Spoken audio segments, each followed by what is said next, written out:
Bismillahirrahmanirrahim. Assalamualaikum warahmatullahi wabarakatuh. Waalaikumsalam warahmatullahi wabarakatuh. Kita ulang satu kali lagi ya. Assalamualaikum warahmatullahi wabarakatuh. Waalaikumsalam warahmatullahi wabarakatuh. Selamat siang. Siang. Alhamdulillah. Sebelum saya lanjut, bisa saya ice breaking dulu? Bisa. Jadi kalau saya bilang bagaimana kabar hari ini, jawabannya adalah kepala saya, hati saya, badan saya fresh, segar. Pikiran. Itulah ya. Pikiran saya. Hati saya, badan saya fresh. Oke? Kita mulai? Bisa. Oke. Bagaimana kabarnya hari ini ibu-ibu? Pikiran saya, hati saya, badan saya fresh. Oke, aplaus untuk kita semua. Baik, ibu-ibu sekalian, terima kasih banyak atas kehadirannya. Pertama-tama, marilah kita ucapkan puji syukur kehadirat Allah Subhanahu wa Ta'ala, karena dengan berkat dan rahmatnya lah hingga kita bisa berkumpul di tempat ini. Salat serta salam senantiasa kita kirimkan kepada junjungan kita Nabi Muhammad SAW, Rasul yang telah menggulung tikar-tikar kebodohan dan menggelar tikar-tikar atau bermadani kecerdasan. Baik ibu-ibu sekalian, jadi berkumpulnya kita di tempat ini ada maksud dan tujuan tertentu. Hari ini akan diadakan diseminasi budaya positif yang akan disampaikan oleh salah satu rekan guru kita, yaitu Ibu Asmaul Husna SSGR. Dalam hal ini beliau adalah salah satu calon guru penggerak angkatan 9. Jadi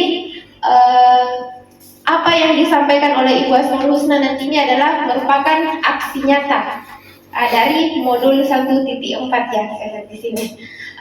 Untuk mengefisiensikan waktu supaya tidak perlu berlama-lama, mungkin langsung saja saya serahkan kepada Ibu Asmaul Husna untuk menyampaikan tentang apa sih itu budaya positif. Oke, kepada Ibu dengan hormat disilakan. Oke, terima kasih banyak kepada Ibu Misbah. Assalamualaikum warahmatullahi wabarakatuh. Waalaikumsalam warahmatullahi wabarakatuh. Apa kabarnya Bapak Ibu guru? Alhamdulillah baik. Fresh ya, alhamdulillah. Baik Bapak Ibu, sebelumnya saya minta maaf karena menyita waktu Bapak Ibu. Di sini Bapak Ibu, saya akan mendiseminasikan budaya positif. Ini adalah salah satu aksi nyata modul di 1.4 dalam pendidikan guru penggerak angkatan 9. Baik, saya lanjut. Namun sebelum kita mulai kegiatan kita Bapak Ibu, mari kita hadir seutuhnya di ruang belajar kita ini. Tenangkan hati dan pikiran, berdamai sejenak dalam situasi dalam diri untuk hadir seutuhnya. Mari kita mendengarkan musik. Iya, silakan dengarkan musik Bapak Ibu. Mohon maaf, bisa dipejamkan matanya Bapak Ibu. Tenangkan hati dan pikiran Bapak Ibu. Hilangkan semua beban pikiran yang ada agar Bapak Ibu hadir seutuhnya di ruangan belajar kita ini.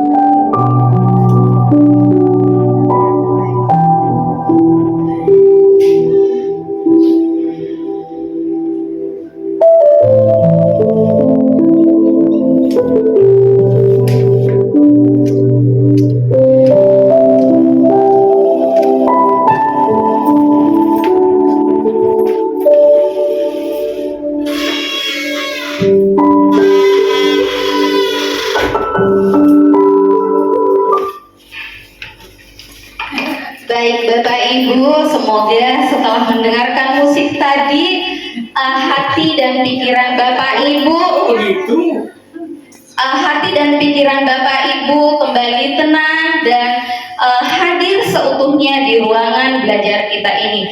Baik, saya bisa lanjut Bapak Ibu? Lanjut. Nah, untuk hari ini materi budaya positif ada beberapa poin Bapak Ibu. Yang pertama, disiplin positif dan nilai kebajikan. Yang kedua, teori motivasi, hukuman dan penghargaan dan restitusi. Selanjutnya, yang ketiga, keyakinan kelas. Yang keempat, kebutuhan dasar manusia. Yang kelima, restitusi 5 posisi kontrol. Dan yang terakhir, yang keenam, restitusi segitiga restitusi. Jadi ini 6 poin Bapak Ibu. Ini adalah materi budaya positif yang insya Allah 1 jam ke depan, kurang lebih 1 jam ke depan kita sama-sama membahasnya. Baik, kita lanjut Bapak Ibu. Nah, di sini yang pertama adalah disiplin positif.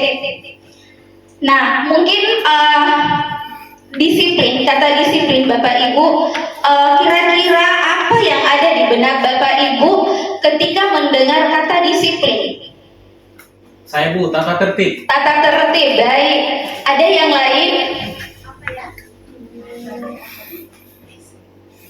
Kalau Bapak Ibu mendengarkan kata disiplin, kira-kira apa di benak Bapak Ibu?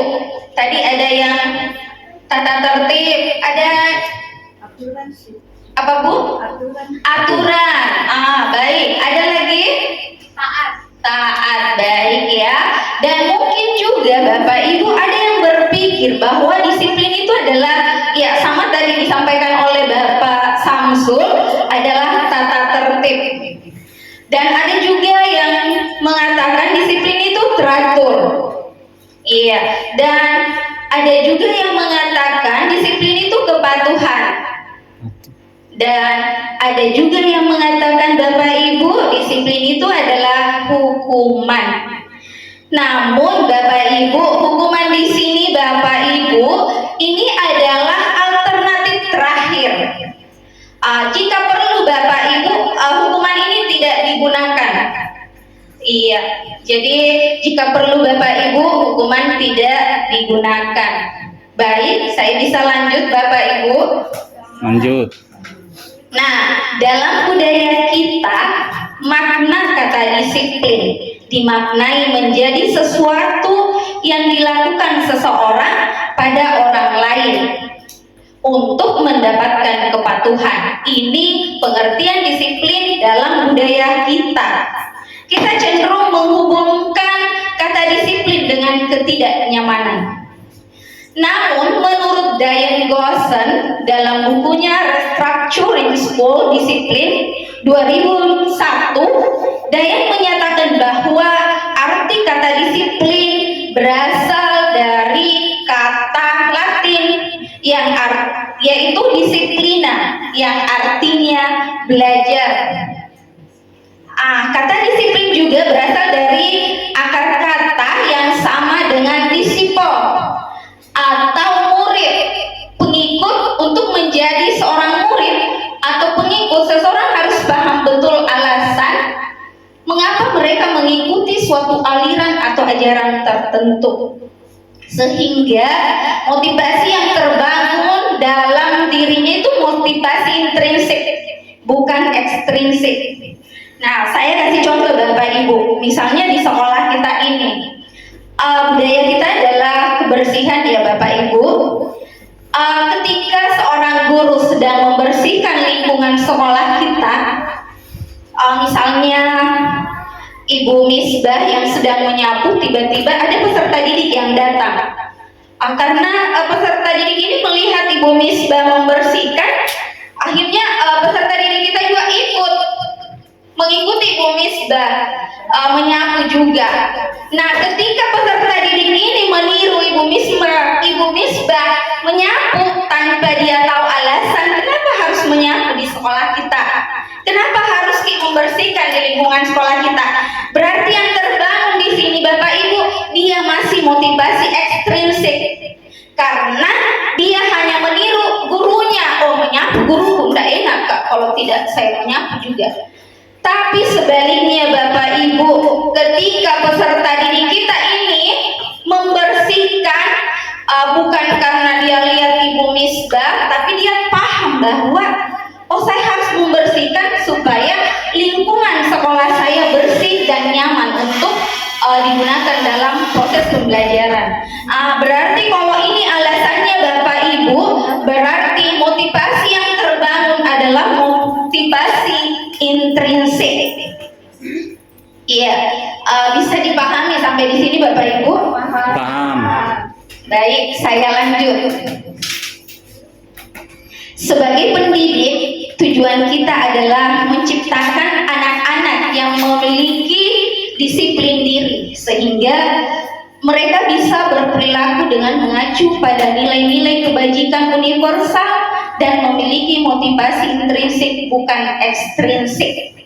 Nah, itu tadi yang saya maksud Bapak Ibu.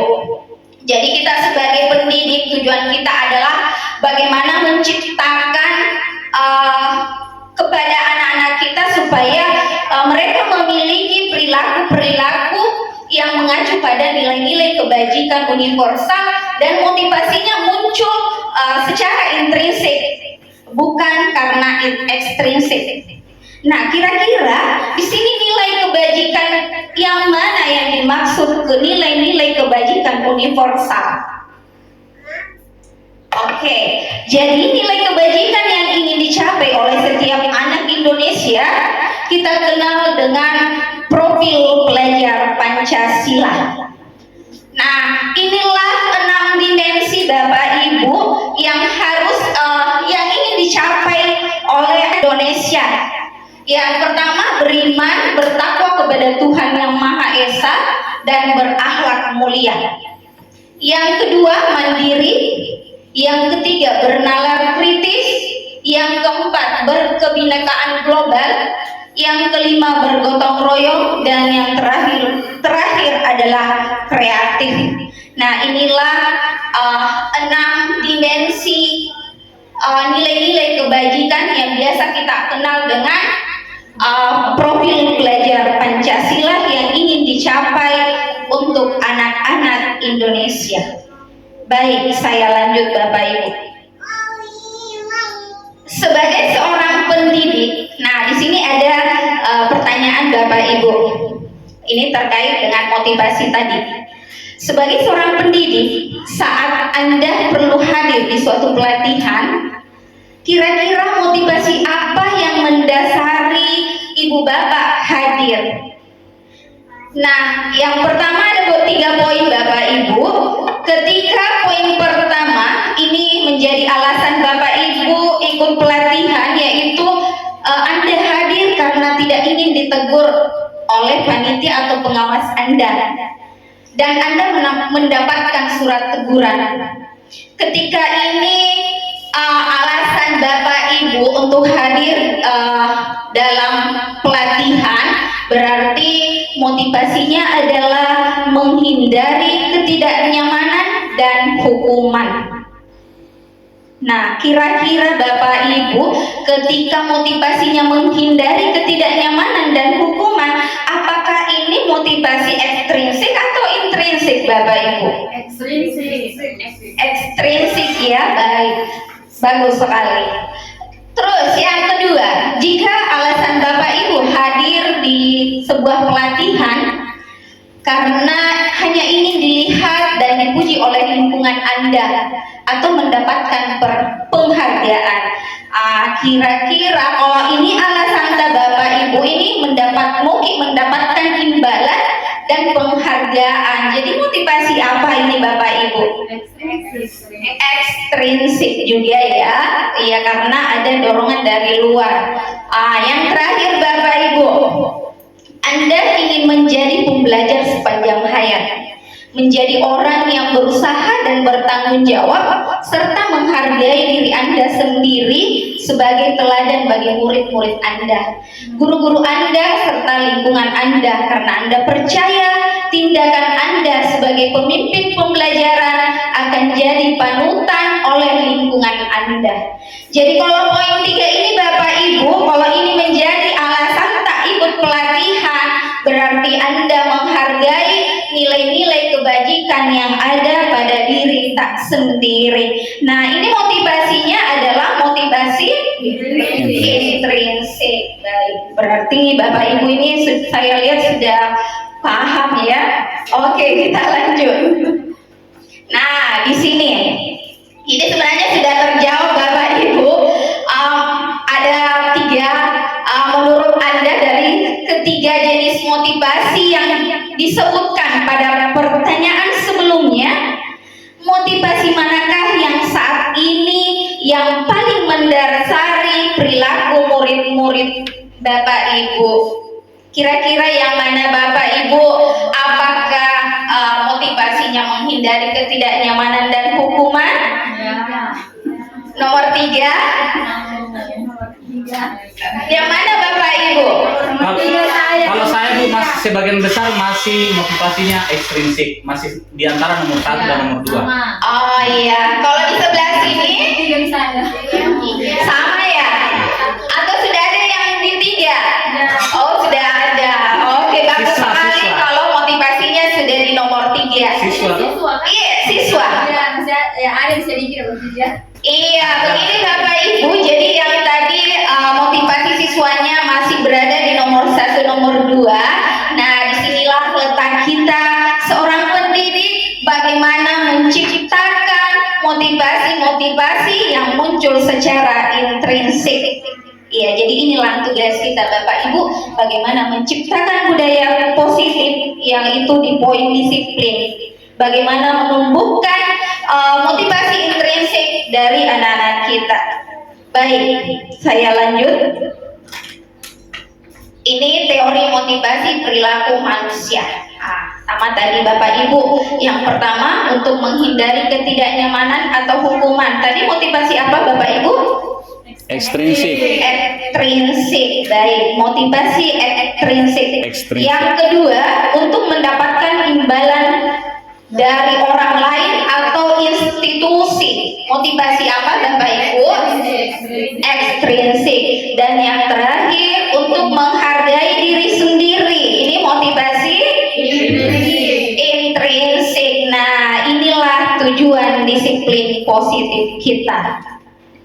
Bagaimana membangun motivasi intrinsik. Lanjut Bapak. Baik, di sini ada kutipan kata merdeka dari filosofi Ki Hajar Dewantara, yang merdeka itu artinya tidak hanya terlepas dari perintah, akan tetapi juga cakap buat perintah dirinya sendiri. Inilah yang dimaksud kata merdeka Bapak Ibu dalam filosofi Ki Hajar Dewantara. Merdeka artinya bukan merdeka karena ingin diperintah, menunggu perintah, tetapi dia mampu memerintah dirinya sendiri. Itulah yang dimaksud kata merdeka. Oke, lanjut. Nah, sekarang Bapak Ibu kita masuk di poin kedua. Hukuman dan penghargaan, konsekuensi dan restitusi. Iya. Hukuman bersifat tidak terencana atau tiba-tiba. Anak atau murid tidak tahu apa yang akan terjadi dan tidak dilibatkan. Hukuman bersifat satu arah. Iya, mungkin Bapak Ibu sudah tahu hukuman itu seperti apa. Biasanya Bapak Ibu hukuman itu secara tiba-tiba tanpa ada kesepakatan antara murid dulu sebelumnya. Artinya murid tidak tahu apa akibat atau konsekuensi yang akan saya terima ketika saya melanggar peraturan. Tiba-tiba saja, misalnya saya kasih contoh, ada peserta didik kita lambat datang. Tiba-tiba kita mencaci maki dan meminta untuk lari lapangan sebanyak 10 kali. Nah, ini secara tiba-tiba peserta didik tidak tahu sebelumnya. Nah, ini ciri-ciri hukuman. Dan biasanya Bapak Ibu, hukuman itu tidak relevan dengan tindakan yang atau kesalahan yang dilakukan oleh peserta didik kita. Dia tidak relevan dengan hukuman yang diberikan dengan kesalahan yang telah dilakukan. Paham Bapak Ibu? Iya, baik. Jadi saya bisa lanjut. Yang kedua, konsekuensi. Ini konsekuensi Bapak Ibu hampir sama sih dengan hukuman, sama-sama membuat peserta didik tidak nyaman. Iya, sama-sama hukuman peserta didik kita juga tidak nyaman, konsekuensi peserta didik kita juga tidak nyaman. Namun Bapak Ibu, bedanya di sini, kalau konsekuensi itu terencana. Peserta didik kita sudah tahu sebelumnya apa konsekuensi ketika saya berbuat salah. Dan satu lagi Bapak Ibu, konsekuensi itu relevan dengan kesalahan yang dilakukan oleh peserta didik kita. Iya, misal ya, saya kasih contoh konsekuensi, misalnya peserta didik kita, misalnya di dalam kelas kan antara wali kelas dengan anak walinya. Di dalam kelas kita ada peralatan kebersihan ya Bapak Ibu. Nah, ketika kita sudah berdiskusi dengan peserta didik kita bahwa ketika ada yang merusak peralatan kebersihan, maka ada konsekuensinya, mengganti misalnya Bapak Ibu. Nah, misalnya ada si A merusak atau mematahkan sapu lidi atau sapu hijau. Nah, berarti konsekuensinya adalah mengganti.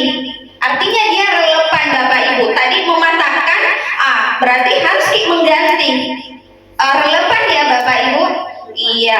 Kalau hukuman dia tidak relevan, mematahkan sapu, setelah itu disuruh lari ke mengelilingi lapangan, berarti tidak ada hubungannya dengan kesalahan yang dilakukan oleh peserta didik dengan hukuman atau konsekuensi yang diberikan. Tapi kalau konsekuensi Bapak Ibu, dia kenapa Bu? Relevan. Iya, relevan. Iya, baik. Bagus sekali Bapak Ibu. Lanjut ya, restitusi.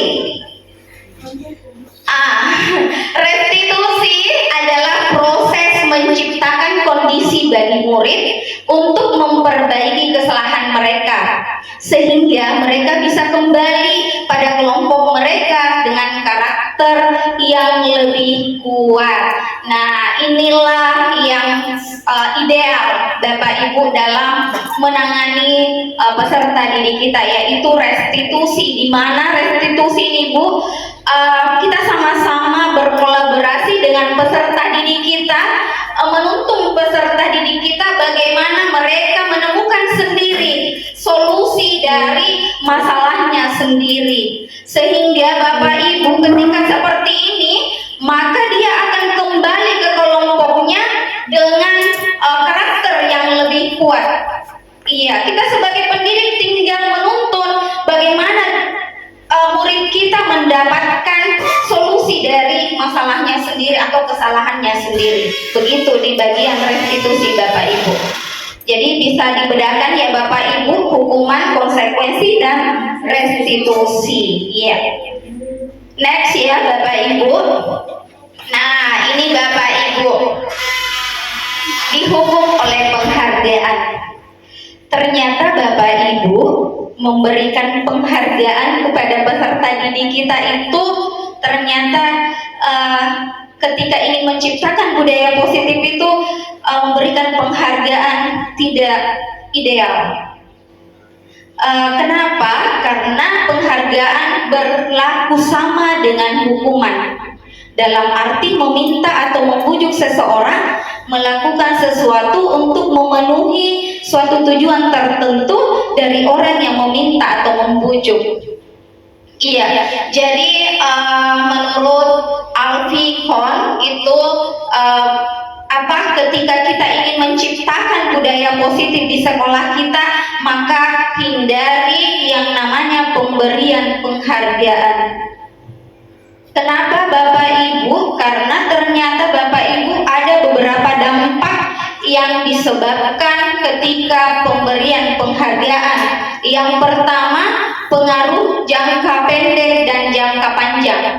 Maksudnya di sini Bapak Ibu, ketika kita memberikan penghargaan kepada peserta didik kita, dia jangka pendek dan jangka panjang juga, karena sampai di mana kita mau memberikan penghargaan.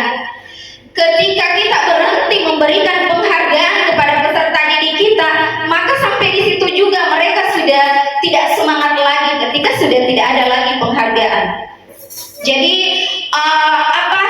mereka ininya pengaruhnya pendek dan panjang. Artinya sampai di mana Ki mau kasih terus penghargaan?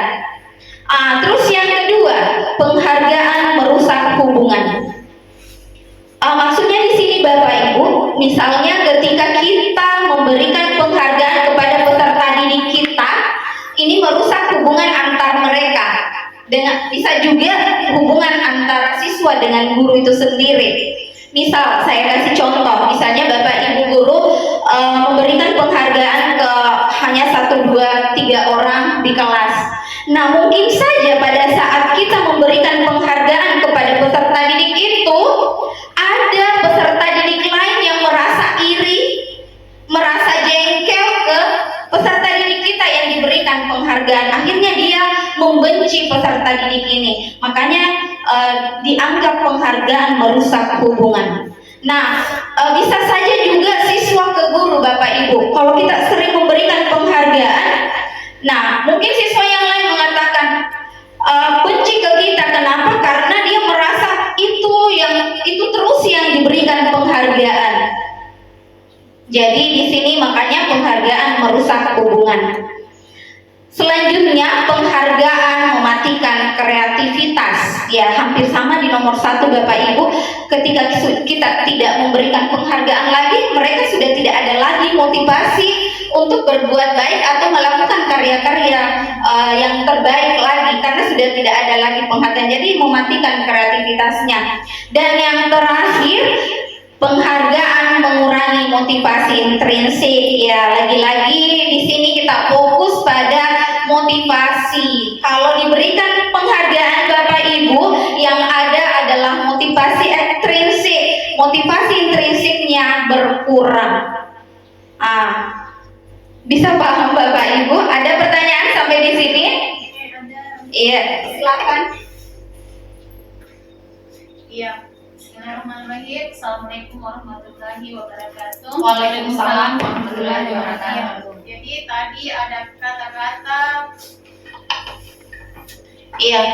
Jadi tadi ada kata menghukum dan penghargaan. Nah, pertanyaan saya, apakah untuk menciptakan budaya positif itu kita tidak boleh sama sekali memberikan penghargaan kepada peserta didik? Ya, itu saja. Terima kasih. Assalamualaikum warahmatullahi wabarakatuh. Waalaikumsalam. Iya, aplaus dulu untuk Ibu Rasdiana. Bagus sekali pertanyaannya, bahwa apakah dalam menciptakan budaya positif di sekolah tidak boleh lagi ada penghargaan? Iya, seperti tadi yang saya jelaskan Bapak Ibu, dalam menciptakan budaya positif, itu penghargaan ternyata ini tidak bisa, tidak ideal dilakukan Bapak Ibu. Namun Bapak Ibu, kita bisa lakukan karena ada bentuk program kebajikan atau apresiasi. Dalam memberikan apresiasi, ya hampir sama ya, sama di penghargaan dengan apresiasi Bapak Ibu. Namun di sini ada yang perlu diingat ketika memberikan apresiasi. Jadi sebenarnya tidak dilarang sih, cuman ada beberapa hal yang perlu diperhatikan ketika mau memberikan apresiasi kepada peserta didik kita. Yang pertama, beri beri pengakuan secara pribadi. Maksudnya di sini Bapak Ibu, kita panggil peserta didik kita itu, misal Bapak Ibu kita berada di kantor, kita melihat ke jendela, tiba-tiba ada peserta didik kita pungut sampah tanpa disuruh. Nah, kita bisa panggil atau kapan kita ketemu di koridor sana berdua, kita bisa kasih apresiasi di situ bahwa tadi saya lihat anakku pungut sampah tanpa disuruh. Itu adalah hal yang baik. Seperti itu Bapak Ibu. Jadi harus secara pribadi. Terus yang kedua, beri pengakuan kepada semua murid. Artinya bergantian Bapak Ibu. Maksudnya di sini karena kita sering melakukan apresiasi atau penghargaan hanya beberapa 1-2 orang saja, itu terus Bapak Ibu, karena kita kadang melihat nanti kita berikan apresiasi ketika peserta didik kita melakukan sesuatu hal yang besar atau karya yang besar. Nah, di sini Bapak Ibu maksudnya secara bergantian, makanya kita harus memberikan penghargaan atau apresiasi terhadap peserta didik kita meskipun dia melakukan hal yang sekecil apapun, misal di kelas. Jadi akhirnya pada saat itu akan bergantian, bukan itu terus. Misalnya ya, sementara kita mengajar tiba-tiba ada peserta didik yang tanpa disuruh dia membantu mempersiapkan peralatan yang ingin kita gunakan. Nah, bisa kita berikan apresiasi pada saat itu. Sebentar lagi pas mengajar ada lagi peserta didik yang lain mungkin memungut pulpen temannya, artinya dia membantu memungutkan pulpen temannya, kita bisa kasih apresiasi sehingga apresiasi yang diberikan Bapak Ibu bisa bergantian. Tidak itu terus masukin lagi itu si A, si B, si C, yang lain bagaimana? Makanya tadi ada dampak yang akan ditimbulkan. Tapi ketika memberikan penghargaan dengan dengan mengingat beberapa hal ini, 3 hal ini, maka insya Allah penghargaan akan membentuk juga yang namanya budaya positif. Dan yang terakhir, memberikan pengakuan secara konsisten. Iya, hari ini diberikan penghargaan, besok tidak nih lagi, 1 bulan lebih lagi. Meskipun anak-anak ini sudah ada hal-hal yang sudah dia lakukan, harus konsisten. Iya, bagaimana Ibu? Oke, sudah paham ya. Baik, terima kasih. Saya lanjut Bapak Ibu. Di sini Bapak Ibu kita sama-sama menjawab. Ini motivasi Bapak Ibu. Hukuman dengan konsekuensi kita bedakan kira-kira yang mana. Mencatat 100 kali di dalam buku kalimat, saya tidak akan terlambat lagi.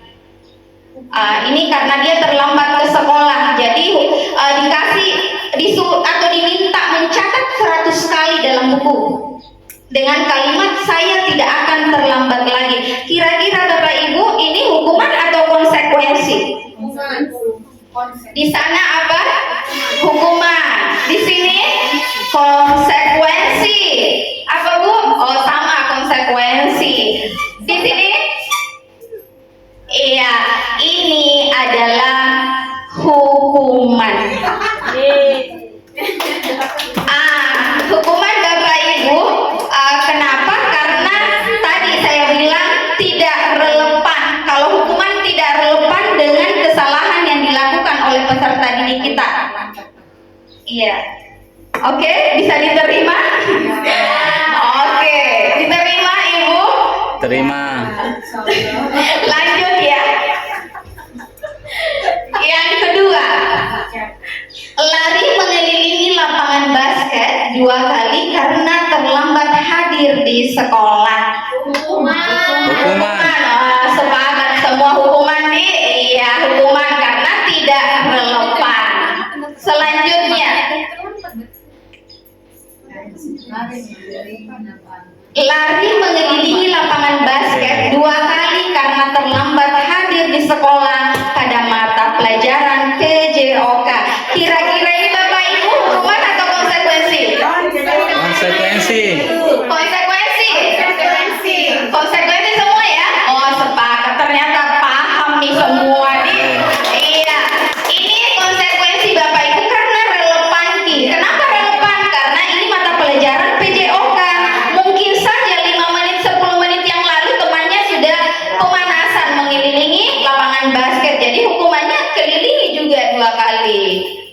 sopan. Lanjut. Membersihkan coretan yang dibuatnya di meja tulis. Konsekuensi ya, jelas ini. Berikut, murid diminta untuk push up 15 kali karena tidak menggunakan masker ke sekolah. Hukuman. Yang keenam, menggantikan kertas tugas teman yang telah dicoret-coret. Konsekuensi. Berjemur di lapangan basket pukul 12.00 siang karena mengobrol dengan temannya. Hukuman. Bagus. Murid diminta bertelanjang kaki sepanjang hari karena tidak menggunakan sepatu warna hitam sesuai peraturan sekolah. Hukuman. Hukuman. 9. Berdiri di depan kelas sambil mengangkat kaki satu karena tidak bisa menjawab pertanyaan. Hukuman. Iya, hukuman. Dan yang terakhir, membersihkan tumbahan air di meja tulis karena tersenggol pada saat belajar. Konsekuensi.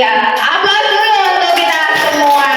Ternyata dari 10 contoh ini, ternyata saya simpulkan Bapak Ibu sudah paham yang mana konsekuensi, yang mana hukuman. Iya, kita lanjut Bapak Ibu. Kita masuk di poin berikutnya, keyakinan kelas. Iya, mungkin Bapak Ibu sudah sering dengar kata keyakinan kelas. Keyakinan kelas bersifat lebih abstrak daripada peraturan yang lebih rinci dan konkret. Selanjutnya, keyakinan kelas berupa pernyataan universal. Pernyataan keyakinan kelas senantiasa dibuat dalam bentuk positif. Keyakinan kelas hendaknya tidak terlalu banyak sehingga mudah diingat dan dipahami oleh semua warga kelas. Dan keyakinan kelas sebaiknya sesuatu yang dapat diterapkan di lingkungan tersebut. Terus berikutnya, semua warga kelas hendaknya ikut berkontribusi dalam pembuatan keyakinan kelas lewat kegiatan curah pendapat. Dan yang terakhir, bersedia meninjau kembali keyakinan kelas dari waktu ke waktu. Iya. Nah, di sini ketika membuat keyakinan kelas Bapak Ibu, ini keyakinan kelas Bapak Ibu ini sebenarnya payung dari peraturan. Jadi sebelum membuat keyakinan kelas, kita buat peraturan dulu Bapak Ibu. Dari peraturan kita bawa ke keyakinan kelas. Nah, kita lihat di atas Bapak Ibu, peraturan yang pertama selalu kembalikan buku ke tempatnya. Ini peraturan. Ketika dibawa ke dalam keyakinan kelas, maka yang di keyakinan kelas Bapak Ibu itu nilainya, nilai kebajikan apa yang ada di dalam peraturan tersebut. Nah, nilai apa kira-kira yang muncul ketika selalu kembalikan buku ke tempatnya? Tanggung jawab kan? Nah, makanya keyakinan kelas hanya kita tulis tanggung jawab, nilai kebajikannya Bapak Ibu. Terus yang kedua, dilarang mengganggu orang lain. Nah, ini peraturan, bahasa peraturan, dilarang mengganggu orang lain. Nah, nilai apa sebenarnya di dalam? Berarti menghormati orang lain. Iya. Selanjutnya, hadir di sekolah 15 menit sebelum pembelajaran dimulai. Nah, nilai apa yang di dalam peraturan tersebut? Ada nilai menghormati orang lain dan berkomitmen. Iya. Dilarang melakukan kekerasan. Berarti di dalamnya ada keselamatan, ada juga menghormati orang lain. Berikutnya, dilarang menggunakan narkoba. Berarti itu ada nilai kesehatan. Dan selanjutnya, bergantian atau menunggu giliran. Berarti ada menghormati orang lain dan bersabar. Itu nilainya. Gunakan masker. Berarti ini kesehatan dan keselamatan. Dan yang terakhir, jangan berlari di kelas atau koridor. Ini nilai yang terkandung di dalamnya adalah keselamatan dan keamanan. Seperti itu untuk membentuk keyakinan kelas Bapak Ibu. Jadi buat dulu peraturan. Karena keyakinan kelas itu adalah payung dari peraturan itu. Di keyakinan kelas tinggal nilai-nilai kebajikannya yang kita tulis. Oke Bapak Ibu, saya bisa lanjut? Nah, tabe Bapak Ibu, ini penerapan budaya positif saya di kelas, ini kelas 9B. Ini saya merumuskan keyakinan kelas bersama mereka. Saya buat peraturan dulu, setelah dari peraturan saya bawa ke keyakinan kelas. Iya. Dan ini hasilnya. Peraturannya sekitar 10, ketika menjadi keyakinan kelas bisa saja sampai 3 atau 5 poin, karena mungkin peraturannya 1, 2 sama nilainya, jadi 1 saja diambil. Nah, ini ada testimoni Bapak Ibu dari peserta didik, maaf bukan testimoni, refleksi dari peserta didik.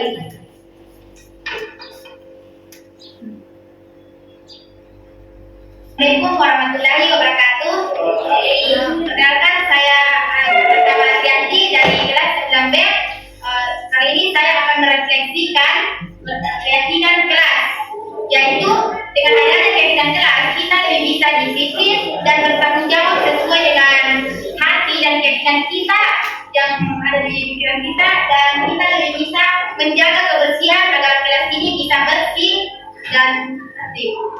Itulah keyakinan saya.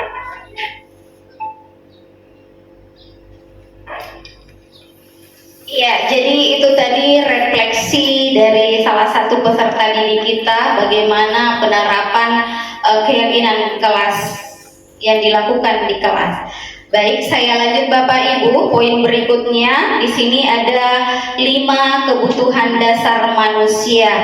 Ya, Bapak Ibu, kita sebagai seorang pendidik harus tahu 5 kebutuhan dasar manusia, 5 kebutuhan dasar peserta didik kita. Yang pertama, kebutuhan untuk bertahan hidup. Yang kedua, kasih sayang dan rasa diterima. Yang ketiga, kebebasan. Yang keempat, kesenangan. Yang kelima, penguasaan. Jadi ketika seorang murid melakukan suatu perbuatan yang bertentangan dengan nilai-nilai kebajikan atau melanggar peraturan, berarti itu sebenarnya dikarenakan peserta didik kita kebutuhan dasarnya ada yang tidak terpenuhi. Jadi makanya Bapak Ibu sebagai seorang pendidik harus tahu betul 5 kebutuhan dasar peserta didik kita. Misalnya Bapak Ibu, saya kasih contoh, kita mengajar di kelas, mungkin ada peserta didik kita mondar-mandir terus keluar masuk kelas, ada ya? Nah, kita mungkin langsung marah-marah, tapi pada sebenarnya Bapak Ibu ada salah satu kebutuhan dasar mereka yang tidak terpenuhi sehingga dia mondar-mandir. Kira-kira Bapak Ibu, ketika peserta didik kita seperti itu, kira-kira kebutuhan dasar apa yang tidak terpenuhi? Kebebasan. Iya. Ada lagi? Ada yang lain atau sepakat dengan kebebasan? Pan juga boleh. Iya, sebenarnya kita belum tahu. Kalau kita belum berkomunikasi dengan peserta didik kita ini, kita harus tanya dulu kenapa Ki mondar-mandir. Bisa saja Bapak Ibu kebutuhan untuk bertahan hidup. Ini yang pertama, betul. Kebutuhan untuk bertahan hidup. Dia di poin 1 kalau lapar. Jadi mungkin Bapak Ibu di sini kebutuhan dasarnya juga tidak terpenuhi ya. Jadi untung tidak ada yang mondar-mandir. Iya, jadi bisa saja dia kebutuhan untuk bertahan hidupnya tidak terpenuhi. Jadi dia mondar-mandir untuk mengimbangi laparnya tadi. Baik Bapak Ibu. Kita lanjut ya. Nah, ini restitusi 5 posisi kontrol. Jadi mari kita sama-sama menyimak videonya.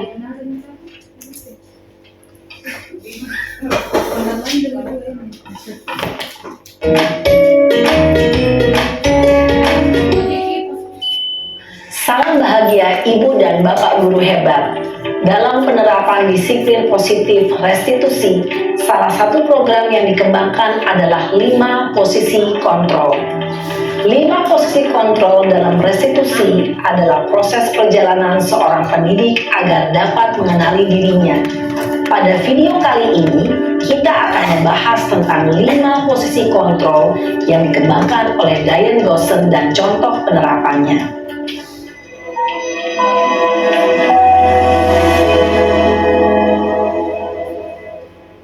Lima posisi kontrol itu adalah: 1. Posisi penghukum. 2. Posisi pembuat merasa bersalah. 3. Posisi teman. 4. Posisi pemantau atau monitor. Dan 5. Posisi manajer. Untuk lebih memahami kelima posisi tersebut, mari kita saksikan kasus Naren yang terlambat hadir 20 menit di sekolah dan melihat bagaimana kelima posisi kontrol dalam menghadapi masalah tersebut. Kayak kenal Naren ini. Kayak ku kenal ini Naren. Ya. Terlambat terus. Naren! Sini kamu! Selamat pagi, Bu. Selalu terlambat. Kamu deh, pasti terlambat. Maaf, Bu. Saya Apa? Apa coba? Alasan kamu apa lagi? Kapan sih kamu tidak terlambat? Malas sekali ya kamu jadi anak. saya Dasar pemalas. Gak kapok-kapok sih kamu. Sudah berapa kali terlambat? Sana, kamu keliling lapangan basket 2 kali. kenapa saya harus keliling lapangan basket, Bu? Kenapa? Kamu melawan ibu? Berani-beraninya jawab. Sudah terlambat, masih berani jawab pula. Sekarang, keliling lapangan basket 5 kali sekalian. Biar kapok. Cepat. Pergi sana ke lapangan basket. Posisi penghukum biasanya berbicara dengan nada tinggi, menghardik, menunjuk-nunjuk, menyakiti, dan menyindir. Hukuman bisa berupa fisik maupun psikis. Ibu dan bapak guru hebat. Dampak yang terjadi pada murid ketika guru berada pada posisi penghukum adalah murid cenderung akan memberontak, bahkan menyimpan dendam.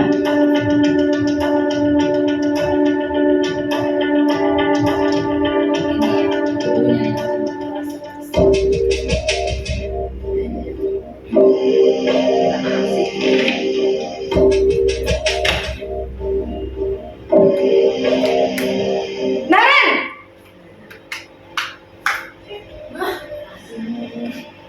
Selamat pagi, Bu. Naren. Kamu kenapa terlambat lagi, nak?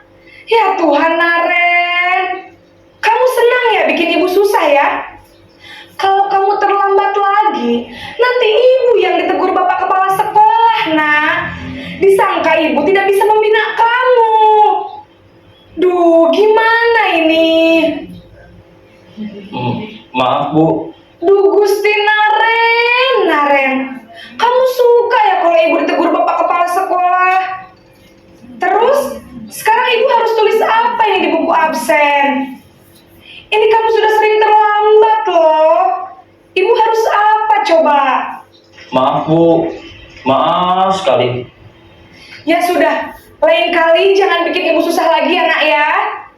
Ibu tidak akan kuat lagi kalau kamu begini terus. Bisa jantungan kalau ibu ditegur bapak kepala sekolah. Sana cepat ke kelas. Maaf ya, Bu. Maaf sekali. Posisi pembuat rasa bersalah berbicara dengan nada tenang, cenderung lembut. Namun kata-kata yang diutarakan membuat murid merasa menjadi orang yang gagal, memandang buruk dirinya sendiri, merasa tidak berharga, dan tidak sanggup membahagiakan orang lain. Ketika guru mengambil posisi pembuat rasa bersalah, murid akan menganggap dirinya yang bersalah dan ia akan menyimpan emosi negatif tersebut di dalam dirinya.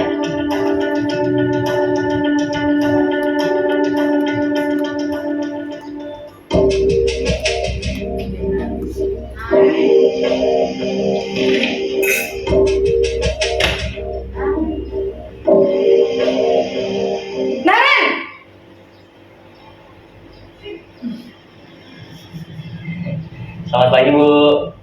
Wah, sudah jam berapa ini, Nak? Terlambat lagi ya, sayang. Iya, Bu.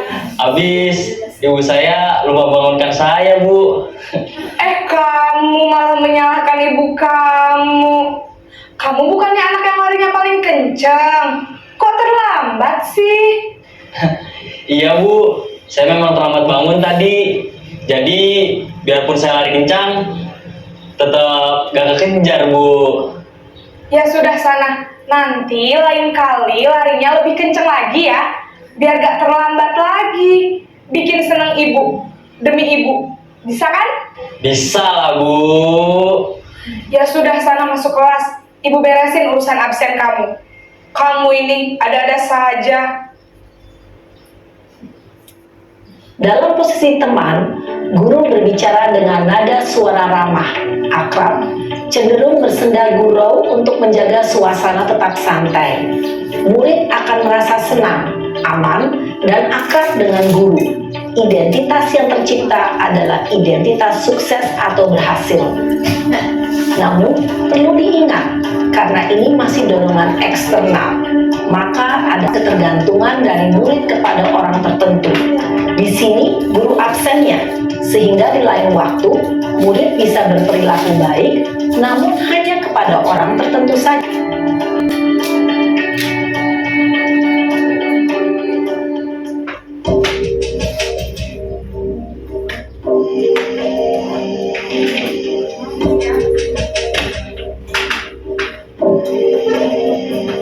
Naren!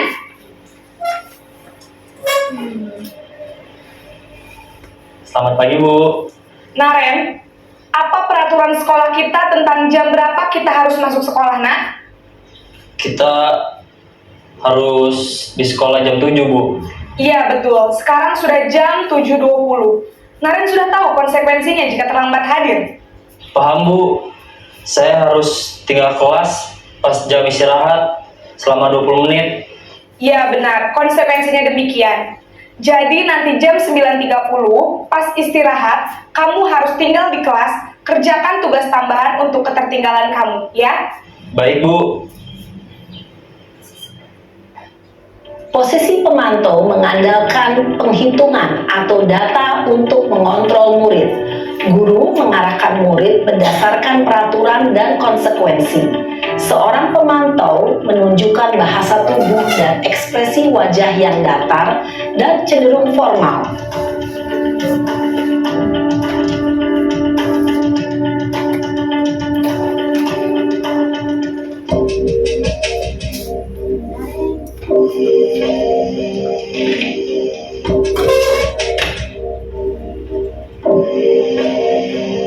Naren!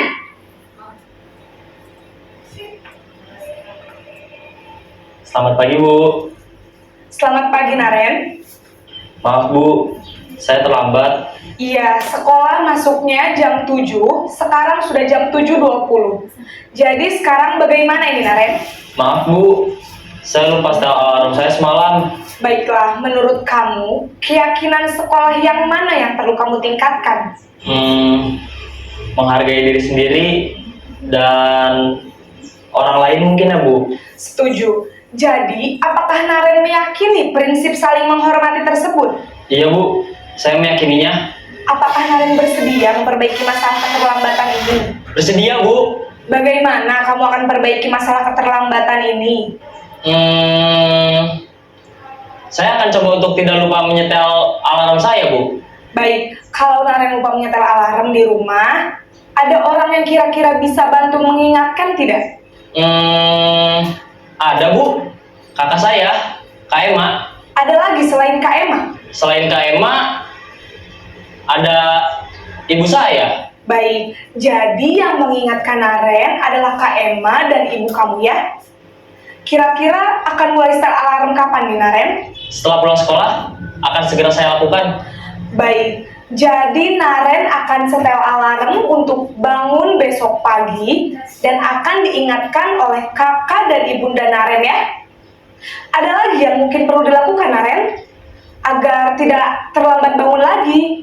Tidak ada, Bu. Baik, Naren. Terima kasih untuk kerjasama kamu. Sekarang kamu perlu kembali ke kelas untuk belajar. Baik Bu, terima kasih.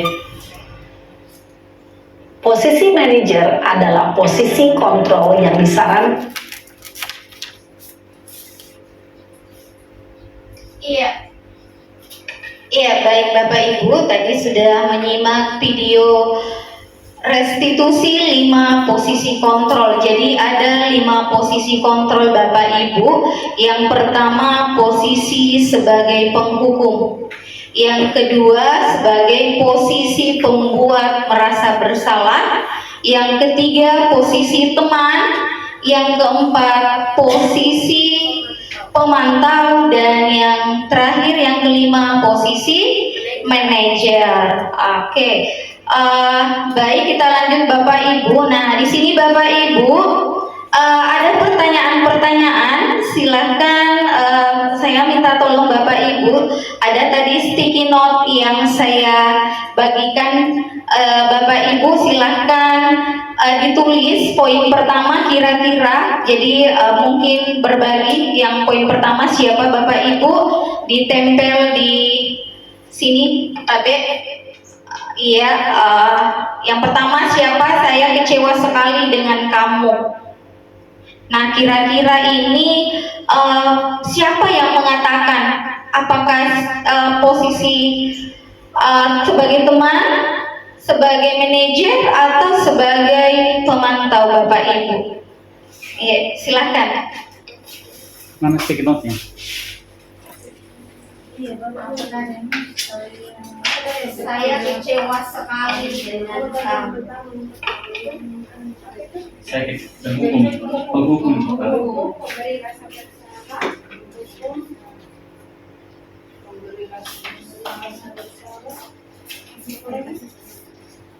Dan ketiga posisi pemantau. Ya, kita ambil. Untuk yang pertama saya kecewa sekali dengan kamu. Siapa yang mengatakan itu? Apakah penghukum? Siapa yang mengatakan Bapak Ibu? Kalau perkataannya saya kecewa sekali dengan kamu.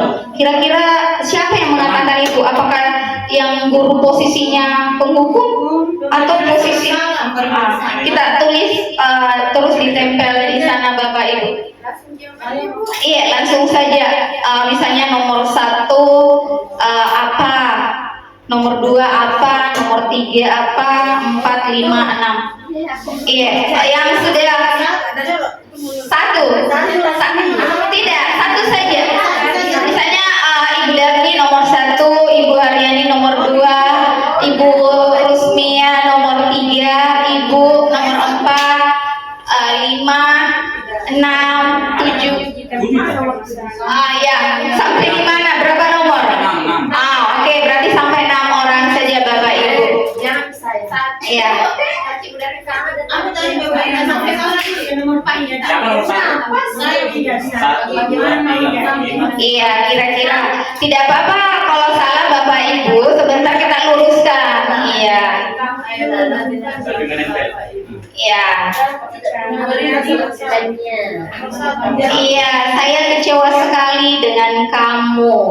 Iya, nanti sekalian Bapak Ibu kita ini.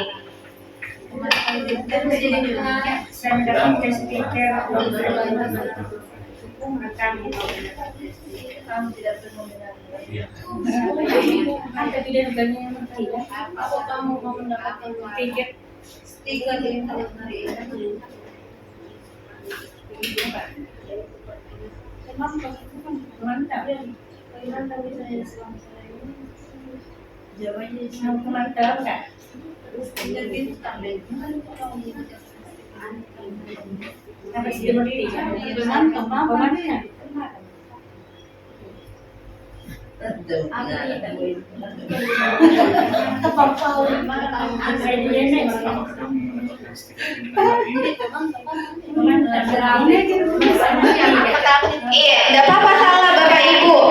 Nanti kita sama-sama luruskan.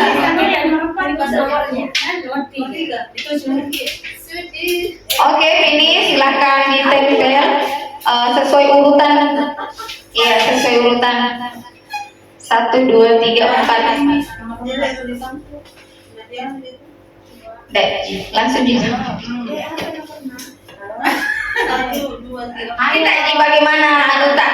Nanti diluruskan Ibu. Iya, ayolah, lakukan demi Ibu atau Bapak. Manajer.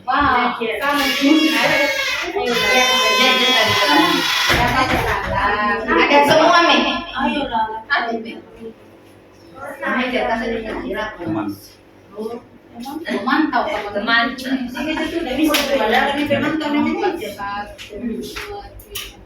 Bagaimana kamu?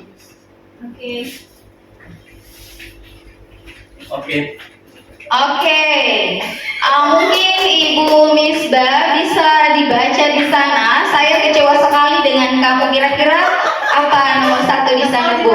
Di sini nomor 1-nya pemberi rasa bersalah. Pemberi rasa bersalah. Coba kita cek ya. Nomor 2, Ibu. Nomor 2. Hukum. Oh, benar. 3. Mantap. Oke. 4. Manajer. Berikutnya. Hukum. Iya. Teman. Oke, aplaus untuk semua. Ternyata Bapak Ibu guru sudah paham betul ya yang mana 5 posisi kontrol tadi. Namun ada tadi yang saya dengar, saya tidak bisa bedakan yang mana manajer dengan yang mana teman. Pemantau, iya. Kalau teman dia biasanya santai bawaannya. Iya, namanya teman. Terus nadanya juga agak sedang kalau teman ya, lembut. Nah, kalau pemantau dia mengandalkan data dan tetap mengingatkan peraturan dan konsekuensi yang ada. Tapi dia tetap selalu memantau peserta didik itu dengan mencatat kesalahannya, sehingga ketika pada saat diberikan tindakan dia mengandalkan data. Konsekuensi. Dan tetap mengingatkan konsekuensi dan peraturan. Iya, seperti itu Ibu. Bagaimana? Bisa lanjut? Lanjut. Oke. Manajer. Kalau manajer Bapak Ibu ini nih yang ideal, artinya untuk menciptakan budaya positif, ini yang kita harapkan adalah posisi manajer, di mana di sini kita sama-sama peserta didik, hampir sama tadi, berkolaborasi dengan peserta didik, bagaimana mereka menemukan sendiri solusi yang dari masalahnya dan ditanyakan keyakinan apa yang ada pada dirinya, seperti itu. Oke, terima kasih. Baik, selain lanjut ya. Nah, masih ada video Bapak Ibu. Ini adalah restitusi segitiga restitusi ya. Iya, penerapan segitiga restitusi.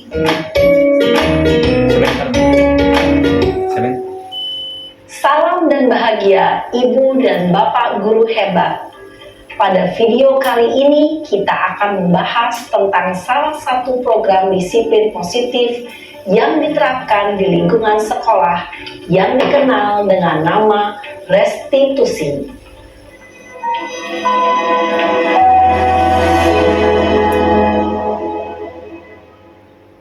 Restitusi dikembangkan oleh pakar pendidikan Diane Gosson, berlandaskan pada teori kontrol Dr. William Glasser. Segitiga restitusi adalah suatu proses dialog yang dijalankan oleh guru atau orang tua agar dapat menghasilkan murid yang mandiri dan bertanggung jawab. Pada saat guru di posisi manajer, aspek yang dikembangkan pada murid adalah motivasi intrinsik, sehingga penanaman nilai-nilai kebajikan dapat tumbuh dan berkembang menjadi suatu kebiasaan positif yang akhirnya membentuk karakter murid. Proses dialog ini terdiri dari 3 langkah yang digambarkan pada ketiga sisi pada segitiga restitusi. Sisi pertama adalah menstabilkan identitas. Sisi yang kedua adalah validasi tindakan yang salah. Dan sisi yang ketiga adalah menanyakan keyakinan. Ibu dan Bapak guru, berikut ini akan ditunjukkan bagaimana seorang guru berada dalam posisi manajer menggunakan penerapan segitiga restitusi.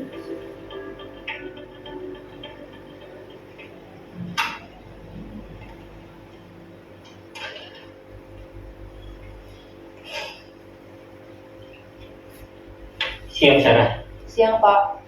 Sudah lama nggak ketemu Sarah. Kenapa hari ini ada di sini? Kesel, Pak. Kesel banget. Masa aku dikatain tukang fitnah, Pak? Ya aku marah lah. Aku balik ngatain Eka di depan kelas. Kesel banget. Oh begitu. Ya pasti kamu marah dan kesal. Bapak juga akan marah apabila ada yang menuduh Bapak seperti itu. Kemudian pada saat itu kamu mau melakukan apa? Ya saya langsung ngatain Eka lah, Pak. Kesel banget. Saya bentak-bentak dia depan teman-teman lain. Oh begitu. Pasti kamu melakukan seperti itu karena suatu alasan tertentu, bukan? Iyalah, masa saya diam saja, Pak? Ya saya bela diri lah. Masa saya dituduh tukang fitnah? Ya wajar lah. Mempertahankan harga diri itu sesuatu yang penting buat kamu. Untung kamu tidak bertindak lebih gegabah lagi. Hanya membentak-bentak. Iya, Pak. Untung saya masih bersabar dan hanya membentak saja. Sudah gemes padahal. Saya pasti bela diri lah. Ya pasti ya. Tapi kamu memilih untuk tetap bertahan dan bersabar. Kamu memilih untuk tidak berbuat lebih parah lagi, bukan? Iya. Nah, sekarang coba kita lihat lagi. Tindakan kamu yang bentak-bentak Eka di kelas. Tindakan kamu itu kira-kira sesuai dengan keyakinan kelas atau prinsip kamu tidak? Enggak lah, Pak. Capek, Pak, jadi pemarah. Jadi, keyakinan atau prinsip mana yang kurang sesuai dengan keinginan kamu? Ya, saya sebenarnya sangat menghargai orang lain. Mungkin saat itu saya menjadi emosi, jadi tidak menunjukkan sikap itu. Kamu meyakini tidak? Menghargai orang lain itu penting buat kamu. Yakinlah, Pak. Iya, setuju. Kita harus saling menghargai. Namun, ada juga keyakinan yang kita sepakati yang perlu kita jalankan apabila kita sedang marah, bukan? Ya, saya bisa lebih proaktif, mulai dengan diri sendiri. Saya bisa jadi lebih bersabar, mengambil waktu jeda untuk berpikir mau apa selanjutnya. Kira-kira kamu bersedia memperbaiki masalah ini tidak? Bersedia, Pak. Kalau kamu memperbaiki masalah ini, kamu akan menjadi orang seperti apa? Saya akan menjadi orang yang bertanggung jawab kali ya, Pak. Dan senantiasa proaktif. Iya, menurut kamu bagaimana rasanya menjadi orang seperti itu? Ya nyaman lah, bangga bisa bersabar dan menahan diri. Baiklah kalau begitu. Yuk kita pikirkan bagaimana memperbaiki masalah ini. Iya, baik Bapak Ibu, itu tadi video langkah segitiga restitusi di mana pendidik mengambil posisi manajer dengan menggunakan tahapan segitiga restitusi dalam memberikan tindakan kepada peserta didik yang melakukan kesalahan atau tidak sesuai dengan peraturan. Selanjutnya Bapak Ibu, di sini ada tadi 3 tahapan segitiga restitusi. Yang pertama, menstabilkan identitas. Nah, di sini biasanya guru berkata, ini ada beberapa kata-kata yang biasa digunakan. Berbuat salah itu hal yang manusiawi, tidak ada manusia yang sempurna. Bapak Ibu juga buat salah, kita pasti bisa menyelesaikan permasalahan ini. Seperti itu Bu, menstabilkan identitas. Yang kedua, di tahap kedua adalah validasi kebutuhan. Biasanya di tahap ini Bapak Ibu, guru berkata, kamu bisa saja melakukan hal yang lebih buruk, tapi kamu tidak melakukannya kan? Nah, di sini juga kamu pasti punya alasan. Nah, di sini Bapak Ibu validasi kebutuhan, biasanya kita tanyakan alasannya kenapa dia melakukan hal tersebut. Selanjutnya, di sini yang terakhir, tahap terakhir adalah menanyakan keyakinan. Biasanya guru berkata, apa nilai yang kita percaya di kelas atau sekolah. Jadi diingatkan nilai-nilai kebajikan yang sudah disepakati di kelas.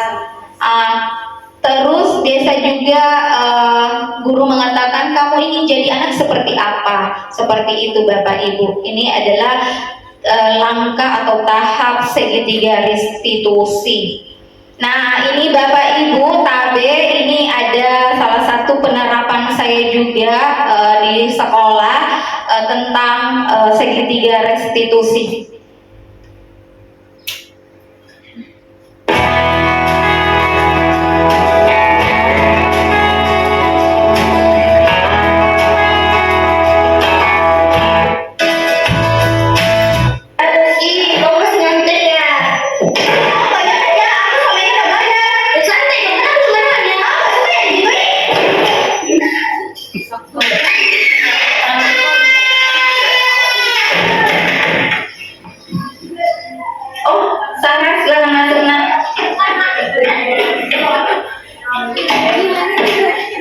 Sarah, sepertinya kamu sangat marah di dalam kelas tadi.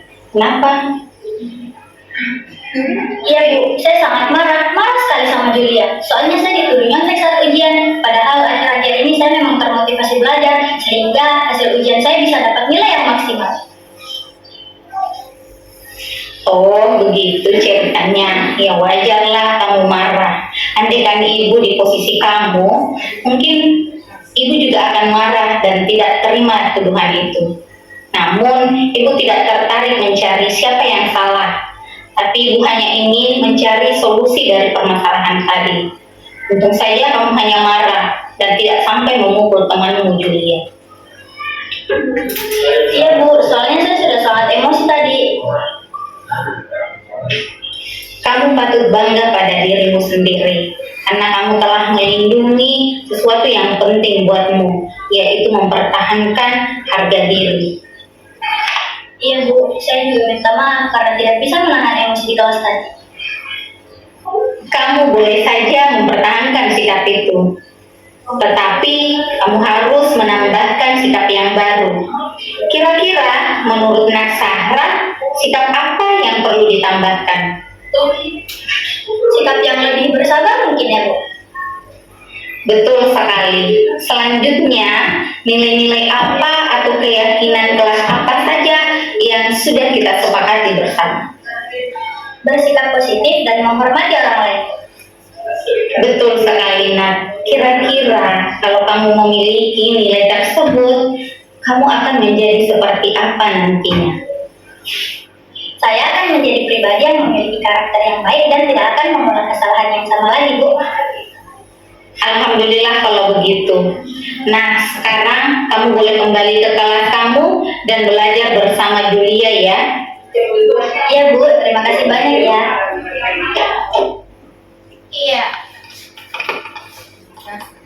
Iya, itulah tadi contoh penerapan saya dalam segitiga restitusi di sekolah Bapak Ibu. Nah, sebelum saya lanjut Bapak Ibu, mungkin ada yang bertanya atau mau bertanya, silakan. Ada? Oh iya, silakan. Baik, terima kasih atas kesempatannya Bu. Tadi sudah dijelaskan mulai dari 5 posisi kontrol sampai segitiga restitusi ya. Tadi saya sempat kepikiran. Nah, kalau sebagai pendidik sendiri, kalau tadi kan kita tahu idealnya itu kalau yang di 5 posisi kontrol, yang pendidik sebagai manajer. Terus ada lagi tadi metode segitiga restitusi. Nah, kalau sebagai pendidik sendiri Bu, kalau misalnya nih kita menghadapi ada peserta didik atau ada siswa yang bermasalah, kira-kira langkah atau strategi yang diambil itu yang mana? Apakah guru yang sebagai manajer atau yang metode segitiga restitusi tadi? Itu Bu, terima kasih.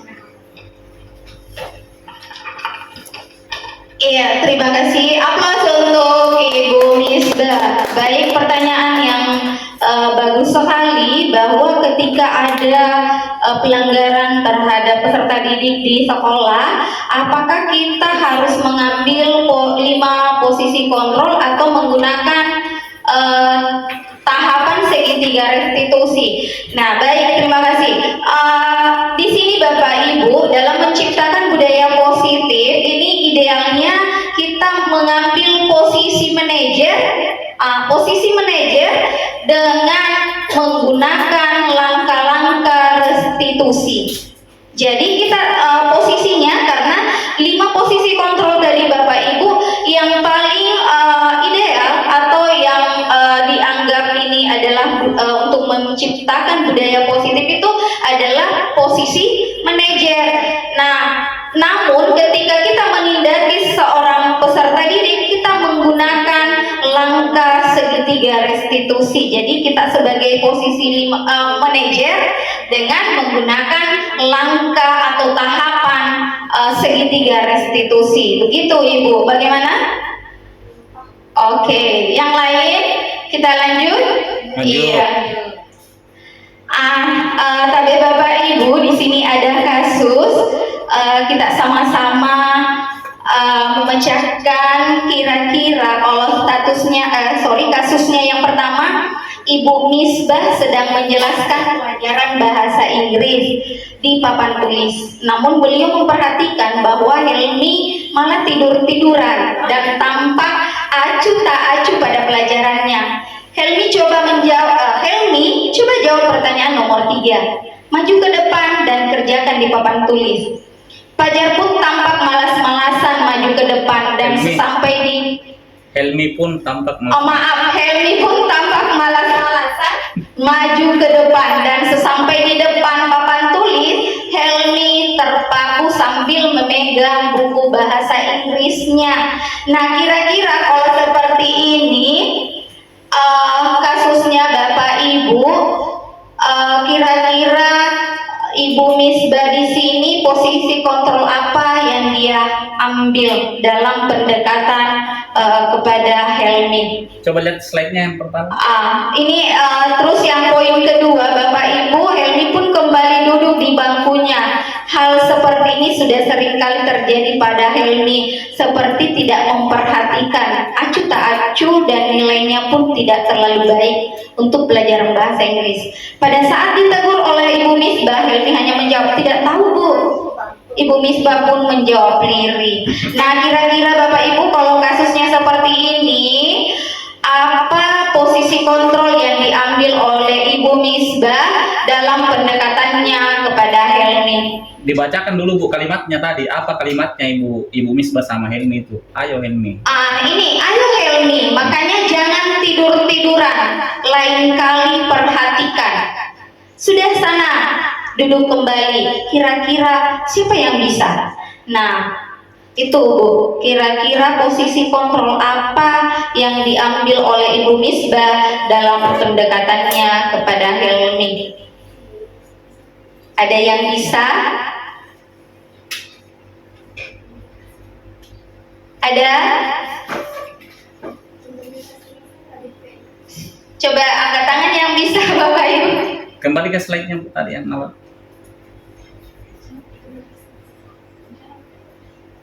Ini kasusnya. Kalau ada kata-katanya ini, ayo Helmi, makanya jangan tidur-tiduran, lain kali perhatikan. Sudah sana, duduk kembali. Kira-kira siapa yang bisa? Kalau seperti itu kata-katanya Bapak Ibu, kira-kira Ibu Misbah ini mengambil posisi apa dalam pendekatannya terhadap Helmi? Saya Bu. Oke, silakan Pak. Untuk yang pertama tadi slide-nya Bu, mohon.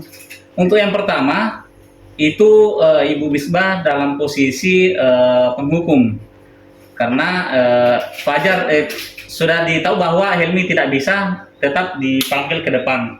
Yang kedua, ini pemberi rasa bersalah yang kasus kedua. Kenapa? Dari pernyataan Ibu Misbah tadi di kedua itu, gimana kamu Helmi? Kamu tidak kasihan sama ibu ya? Ibu sudah capek-capek mengajarkan kamu. Tidak kasihan sama ibu? Itu pemberi rasa bersalah. Itu menurut saya. Terima kasih. Oke, bagus sekali ya. Jadi betul sekali apa yang tadi dikatakan oleh Bapak Samsul. Kita lanjut ya Bu. Sekarang membaca sikap Helmi Kira-kira kebutuhan apa yang diperlukan oleh Helmi Untuk kasus pertama. untuk kasus pertama? Tadi Helmi suka tidur-tiduran di kelas, disuruh naik, malah acu tak acu. Kira-kira kebutuhan apa yang dibutuhkan oleh seorang Helmi? Perhatian, iya. Perhatian. Oh iya, ada yang mengatakan perhatian, ada yang lain? Yang tadi 5 kebutuhan dasar yaitu bertahan hidup, kebebasan, kesenangan, power, ya kekuatan. Yang mana? Apa Ibu? Iya. Ada? Iya, di sini bisa saja itu tadi karena tidur-tiduran bisa saja kebutuhan dasarnya yang tidak terpenuhi atau kebutuhan di bagian kesenangan. Mungkin Ibu Misbah mengajar itu tidak menyenangkan menurut Helmi, akhirnya tidur maka saja deh karena kesenangannya tidak ada, seperti itu ya. Iya. Selanjutnya, bila mana Ibu Misbah mengambil posisi pemantau, apa yang akan dilakukan atau dikatakan olehnya? Pertanyaan seperti apa yang diajukan pemantau?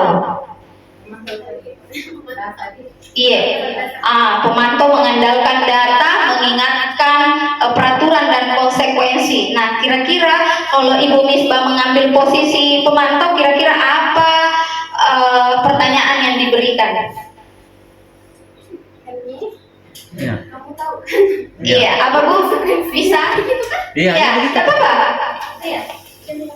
Kayak misalnya mungkin bilang begini, Helmi, kamu tahu kan konsekuensinya kalau ini? Iya. Menjawab pertanyaan yang sudah disepakati sebelumnya kan, misalnya kamu tahu kan apa konsekuensinya kalau tidak memperhatikan. Iya. Iya, baik, betul sekali ya. Mungkin Ibu Misbah pasti mengingatkan peraturan-peraturan yang ada dan apa konsekuensinya ketika tidak memperhatikan pembelajaran. Iya, baik. Sebelum saya tutup, adakah pertanyaan atau sudah paham Bapak Ibu bagaimana menciptakan budaya positif di sekolah? Paham. Paham, alhamdulillah ya. Jadi kesimpulannya Bapak Ibu, mari kita sama-sama menciptakan budaya positif di sekolah kita ini. Kita mari sama-sama berkolaborasi untuk menciptakan budaya positif. Dan yang terakhir, kita sama-sama melihat kalimat motivasi. Makin aku banyak membaca, makin aku banyak berpikir, makin aku banyak belajar, makin aku sadar bahwa aku tak mengetahui apapun. Ini dari Voltaire. Yang kedua, penundaan membuat hal yang mudah menjadi sulit, hal yang sulit menjadi lebih sulit. Iya, saya akhiri pertemuan kita hari ini, diseminasi budaya positif. Saya ucapkan terima kasih banyak Bapak Ibu. Mari salam kolaborasi. Saya akhiri dengan ucapan Assalamualaikum warahmatullahi wabarakatuh. Waalaikumsalam warahmatullahi wabarakatuh. Alhamdulillah. Oke, baik, alhamdulillah. Jadi itulah tadi diseminasi tentang budaya positif yang disampaikan oleh Ibu Asmaul Husna SSGR.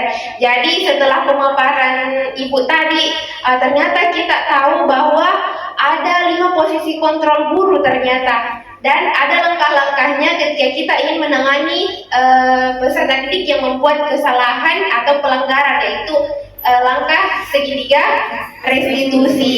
Jadi luar biasa sekali apa yang disampaikan oleh Ibu Asmaul Husna hari ini. Begitu banyak memberikan kita insight baru tentang bagaimana sih menjadi pendidik yang baik yang bisa menerapkan budaya positif. dan tentunya menghindari yang namanya hukuman. Ya mungkin itu saja Bapak Ibu untuk hari ini. Insya Allah kita akan bertemu lagi di ruang-ruang belajar selanjutnya. Dan terima kasih juga Ibu Asmaul Husna telah berbagi bersama kita di sini. Akan ditunggu lagi kegiatan berbagi selanjutnya. Mungkin cukup sekian untuk hari ini. Demikian. Wassalamualaikum warahmatullahi wabarakatuh. Waalaikumsalam warahmatullahi wabarakatuh.